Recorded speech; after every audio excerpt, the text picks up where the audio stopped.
foundation of public education. We are the party of equity. We are the party of supporting our educators and educators' rights. And that is the direction that the Democratic Party and that I want to see us take public education here in Denver. I believe that that's what we need on the DPS board. We need a community organizer. In the last 10, 15 years, we unfortunately have a history of electing folks who seemed very progressive when they ran their campaigns, and then once they got into the DPS board, they became far less so. I have proven my progressive chops, I have proven that I will fight privatization at the very highest levels, and I'm successful at that. The other reason that I'm running on a more personal level, my partner and I, who's that card over there, as soon as she finishes nursing school at Regis, we're going to be having children of our own. Our children will be mixed race, and I want them to be educated in a far more ethical DPS than what we currently have. So what are the three things that I'm running for? First and foremost, I've already said, commit DPS to the neighborhood model of public education. How are we going to fund that? And for years now, in the activist community, we have been talking about a bloated, entrenched administration that is continuing to propagate reform policies in spite of the last two rounds of DPS elections where voters overwhelmingly said they want to go in another direction. It is time for us to work with the community to identify where we can simplify processes, simplify the choice process, so that families don't have to hire consultants, which is something that low-income families don't even have the option of doing anyway.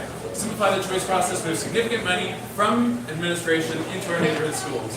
Two, giving significant voice to our educators in decision making. The last year and a half has been hell for our teachers. We have not given them nearly the voice, we've ignored them, we haven't listened to their feedback, and we've expected them to work 2-3 times their already incredibly difficult hours of work. I want to see us put teachers in charge of redesigning our accountability systems, de-emphasizing standardized testing, which punishes our low-income communities for measuring resources rather than growth. Educators know the classroom better than anyone, and I would ask them to lead the redesign.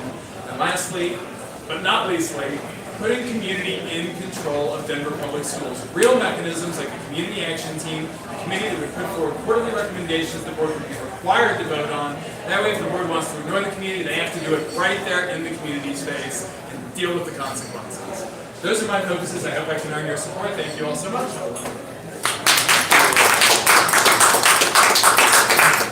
Okay, so I don't see any other at-large candidates here. I don't either. Okay, so with that, we will move on to District 2, and we do have one of the candidates here, Ms. Sochi Gaitan. Thank you.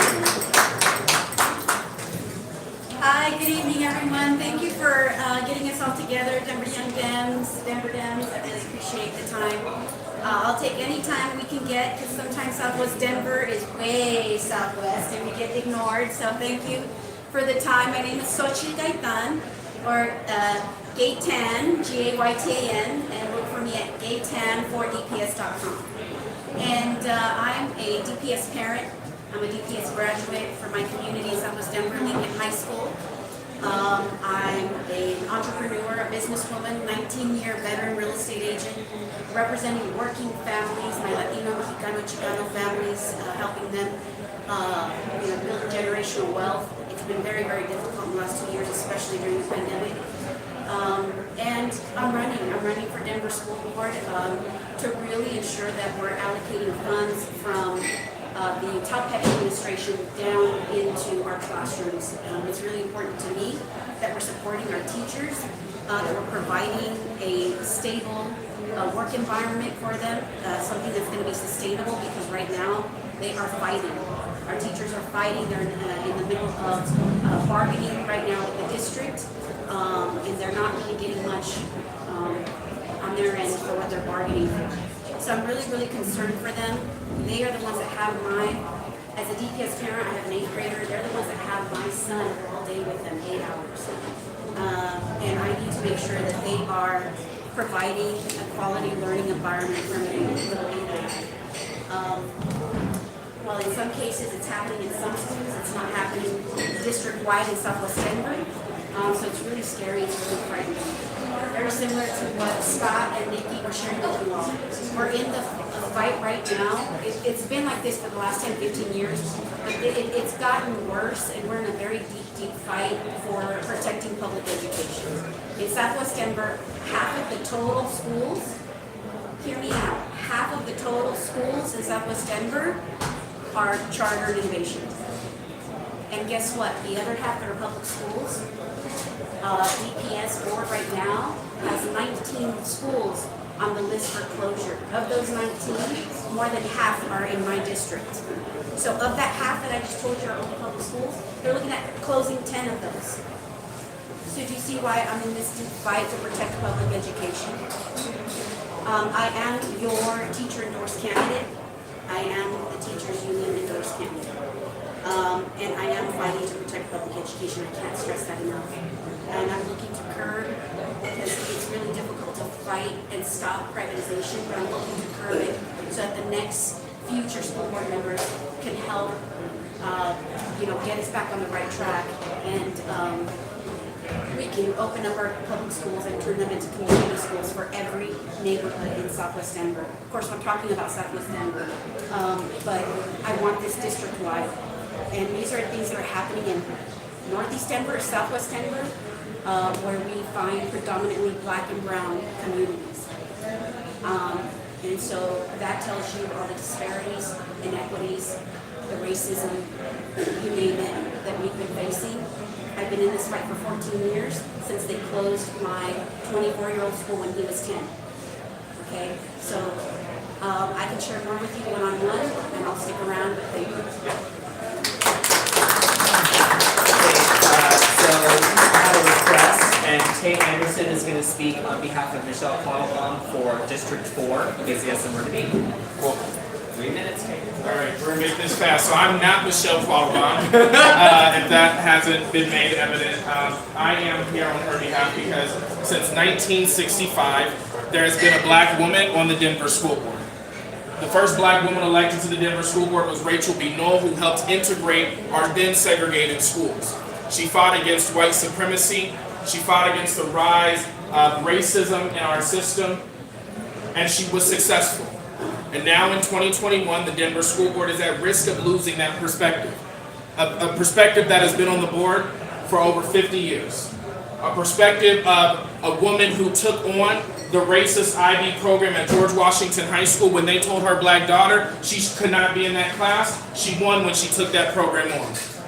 Michelle Quattlebaum understands and has the experience of being the parent to send her children to both charter, innovation, district run, and private. And she's endorsed by the Denver Classroom Teachers Association. She's endorsed by the Denver Area Labor Federation. She's endorsed by Colorado Working Families, because we need to have the voice of a black woman maintained on the school board, not just solely on that basis, but because she has the experience and is able to lead on day one. We've often had school board members that come in and talk a good game, and are able to say, I'm going to promise you this on day one, or I'm going to bring this back to the board, but actually don't know the role of the Denver School Board. Michelle knows that role. She served in the various community boards, she served in different organizations, and she's a lifelong resident of DPS and District 4. She's a proud Denver South graduate. Her children went to George Washington High School. Her husband is a former DPS teacher and DPS graduate. And right now, she's been dedicated to children her entire life.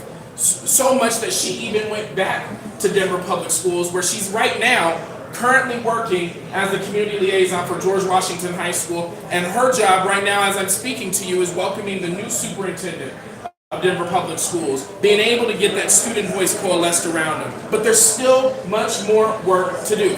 Michelle has a few priorities, and that's one, to continue to make sure that we're tackling the racist system that upholds the segregation amongst our IB and AP courses throughout the district. Michelle wants to make sure that teachers are given and afforded a livable wage so they can live and teach in this city. And finally, Michelle wants to govern with you. Michelle has a plan to build a community advisory board when she's elected, because she doesn't believe in making votes without her community. And so this election, she's up against a tough fight. She's up against two well-funded individuals, but I know that Denver knows what to do when these important elections come around. And that's why we are going to send Michelle Quattlebaum to the Denver School Board and maintain the presence of black excellence and black women on the Denver School Board this November. So please, vote for Michelle Quattlebaum in District 4. That's everything from the airport down to 5 points. If you live in those areas, your next school board director will be Michelle Quattlebaum. Thank you. Okay. So we're going to move on to District 3, and we're going to start with Mark DeGuire. Thank you. I'm Mike DeGear, and I am running for the school board in District 3. I have lived in District 3 for over 20 years, and also worked in District 3 as a principal at Mean Elementary. I am the proud father of 4 children and grandfather of four grandkids as well. My youngest grandchild is a student at Brown International, and my daughter is a counselor at DCIS Baker. I have had the opportunity to work closely with Denver Public School principals for the last 9 years as a coach. I was hired to do that after I retired in 2012. In addition to working at Mean Elementary, I also worked in Jeffco, Boulder, and also in Littleton as a principal. I've been a teacher for 12 years, as well as a principal for 28 years. I also was a district reading coordinator for 6 years in Jeffco. I now work as a realtor. I've been doing that for over 15 years part-time, and I also work at the Colorado Department of Education as an educator and effectiveness specialist. And I just got back from Cripple Creek area, and also was able to work in the area up near Central City today. It's a great opportunity to learn what's happening in that part of the state. I'm running because I believe we need to do things very differently in Denver as it relates to our learning that we're providing for our students, as well as our well-being we're providing for our employees, as well as our students. We're not measuring what we need to be measuring in terms of student achievement and student learning. We focus way too heavily on standardized testing, both as a state and as a district. We need to change that narrative. We can do it as a district without waiting for the state to take action. I also believe that we need to look carefully at how we're funding our local schools. As I walk the neighborhoods throughout Hilltop, Crestmore, Virginia Village, Lowry, Cheeseman Park, the entire area, I'm learning that parents and citizens are very concerned about the way the school board has been running. They're concerned about the decision making that's been happening in terms of the funding that's been happening, and it's not going to local schools. They're worried that they don't have art, music, and PE at all the elementary schools. They're worried that their high school students are not being prepared for life, that they're not being prepared not just for college, but for life skills that they need. They don't have the opportunities for vocational education. They don't have the opportunities to learn about the trades. I'm very supportive of those kind of things being placed into Denver Public Schools. I'm also concerned about the employees who work in Denver and their well-being in terms of their evaluation system. We have too many teachers who are working under a system that is a deficit-based model. I can assure you that the LEAP system, which is very complex and very complicated, is not working for all of our teachers, nor is the LEAD system for our leaders. We're pushing out too many leaders, we're pushing out too many teachers. We have too much turnover in our district, and that's a morale issue that I believe we need to address by involving our community and our entire employee group so that we can address it significantly. I'm very happy to be here, and I'm proud to be able to be part of this conversation tonight. I hope to talk to some of you individually, and thank you again for letting me be here. Thank you. Okay, and then in the same district we have Carrie Olson who just walked in. So go ahead, you have 3 minutes. Okay, thank you, and I apologize for being late. Welcome, I was with the George Washington neighborhood from Denver. My name is Carrie Olson, and I'm a teacher, and I'm a mom from Denver Public Schools, so the current Board of Education president, and I'm running for re-election. I'm running for re-election because I think the school board still needs a teacher lens. I taught elementary, middle, and high school, all in Denver Public Schools. I see 2 of my students here today. It's like, well, 3 of you. It's a little surreal. I still see them as little children, and they're now grown adults. I taught over at Mitchell. I taught at Monroe Elementary School, Kempner, and I left West when I took my board position. I'm also a mom. My daughter graduated from George Washington High School, and my foster daughter is also went through Denver Public Schools. And during my time on the board, I'm really proud of the work that we've been able to do, primarily to lift up student voices, and that's one of the reasons why I'm running again. While I was on the board, I was able to be the student voice and leadership liaison. So students met with me monthly, along with Director Anderson, I don't know where he just went off to, and we heard their concerns, we took them to the superintendent, but I kept thinking, we need to do this differently. They need to have a voice straight to the superintendent. So as I was thinking about that, when we went through our superintendent search, the whole board actually said we want a superintendent who's really going to live through the values of putting students first. And to that end, I can say I'm now jobless because Student Voice and Leadership now has a council that they meet with Dr. Marrero monthly, so I can see my vision being implemented through all these years of hard work. Another reason why I'm running on the Board of Education, not just to lift up student voices, but to lift up the community voice. And I think I learned that best during the superintendent search when Susana Cordova left and we had to hire a new superintendent. I want to do it differently than how we did with Tom Boasberg. And when he left and we hired Susana Cordova, the community didn't really know what we were doing. And they didn't understand who our finalists were, and we only had one. So this time I'm proud to say we were able to do lots of focus groups. We had 71 community members that interviewed 3 finalists that got us to Dr. Marrero. And I say that because I learned a lot during that about how we not just listen to the community, but bring their voices back to the table. And I'm running again because I'm dedicated. I've been a DPS person since 1985 when I drove out here in my old used VW Rabbit with all of my belongings, and I started teaching, and I thought I'd stay here for 2 years, and here I am.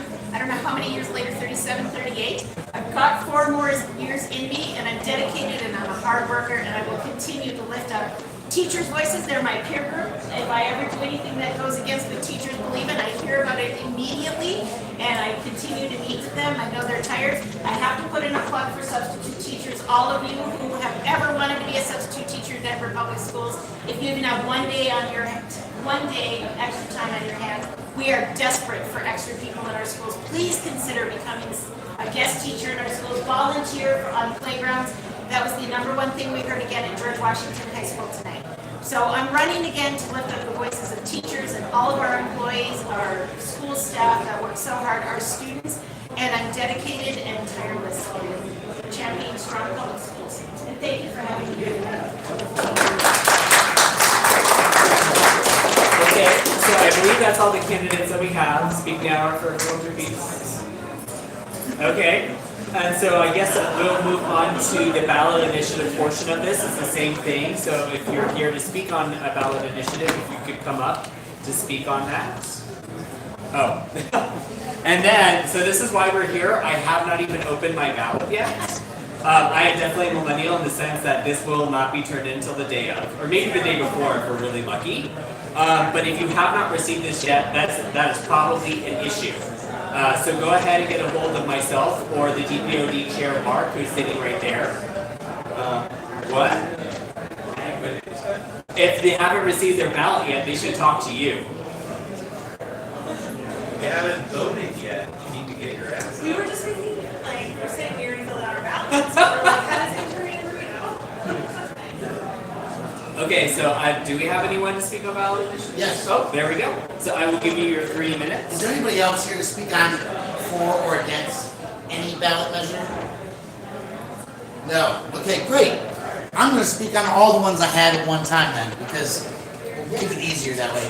My name is Brian Loma. For all of you here, glad to see you all. The main reason I'm here today is to speak against 2E. Basically, it's an arena that's going to be funded with $300 million worth of taxpayer funding at an event site that has no evidence of actually being able to support the taxpayer dollar in return of revenue. The facility was projected in its in the feasibility study to host 108 events a year. Ball Arena hosts 250 a year on average. Red Rocks hosts 90-ish.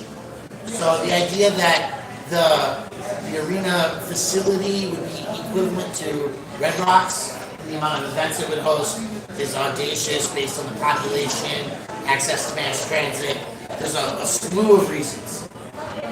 I'm excited to announce that 2E was supported by the Denver Democratic Party as a no vote, and that's a huge deal. The citizens of Globeville, Elaria, Swansea, as well as residents across the city recognize that issues like housing and grocery stores are more important than entertainment centers at this point in the game. We also show that Mission Ballroom, which is located pretty close to where to the National Convention Center, was privately funded and is doing fantastically on its own. There's a lot of other options, including naming rights, that the National Election Committee could come up with to raise money privately from corporations without being on the taxpayer dollar. Additionally, I'd like to speak out against Ballot Measure 303. 303 is designed to cap and limit the quantity of safe outdoor spaces that our unhoused residents in the community would have access to a maximum of 4 facilities. Currently, the city has the ability to have a limitless amount of safe outdoor sites, and we don't feel that there's reason to cap it at a maximum of 4. Additionally, the primary amount of money that would be used based on Ballot Measure 303 would actually be to enforce laws known cumulatively as the urban camping ban.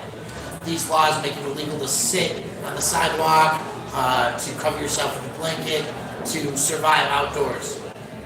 And it would actually require twice the amount of money being spent on safe outdoor spaces, based on the language of the measure, would be spent on enforcement teams, putting more people into the system and not actually creating any solutions. Just look at what's going on this week with our new outdoor teams who are supposed to be offering services and ticketing people, and we can see where the priority is. Another measure I want to speak about is, the other two. 2G is for an independent monitor. Currently, the independent monitor is not independent. They answer to the mayor because they're appointed by the mayor. 2G would allow an independent process overseen by the citizens and change the charter to take the mayor out of the game. And if y'all lived in Denver in 2020, you would understand why that might be important. On 2F, and there are signs here, yard signs for those of you who want it. This year, the city, thank you, Mark, for bringing those down. Not my response. I did not do that. But 2F is the response to what City Council did to change the housing regulations, where we went from 3 non-related people being allowed to live in a house to 5 unrelated people being able to live in a house. A private interest group has decided that that's not acceptable and have put that on the ballot. So we're asking for a no on 2F, a no on 2E, and I'm personally asking for a yes on 2G. Any questions? And another question that I want you all to know is 303 and 304 were put on the ballot by the Denver Republican Party and their insane chair. So we have to defeat those. We have to make sure 2F is defeated. The polling is showing that is maybe a 50-50 race right now. So please get the word out on 2F. There are yard signs there. If there are not enough, I have a big stack at our office. You are more than welcome to come in. I agree on 2G. If you don't have one of those ballot sheets that's on the table there, please take it. The Denver Democratic Party Central Committee voted no on 2F, yes on 2G, no on 303, and no on 304. Last night, the Denver Democrat Executive Committee voted no on 2E.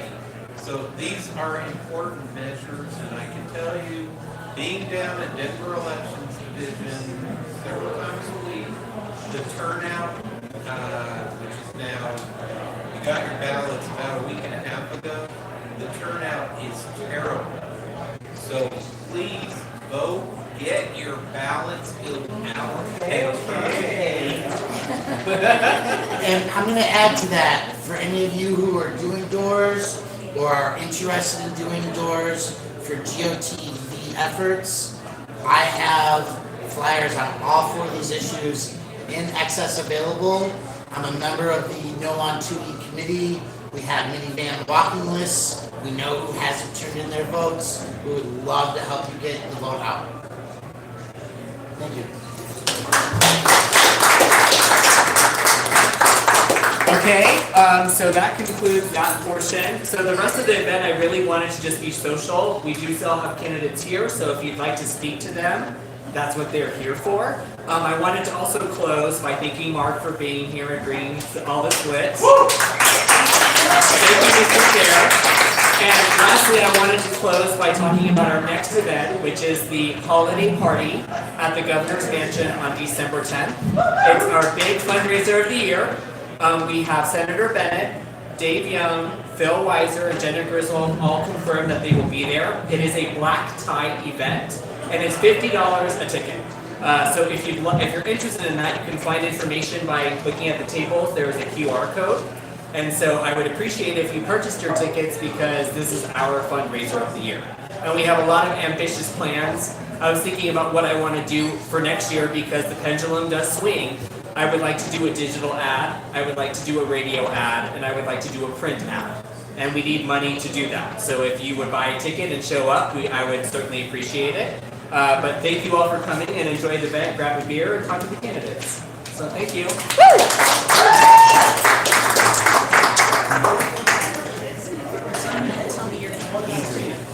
Yes, nice to meet you. Yes,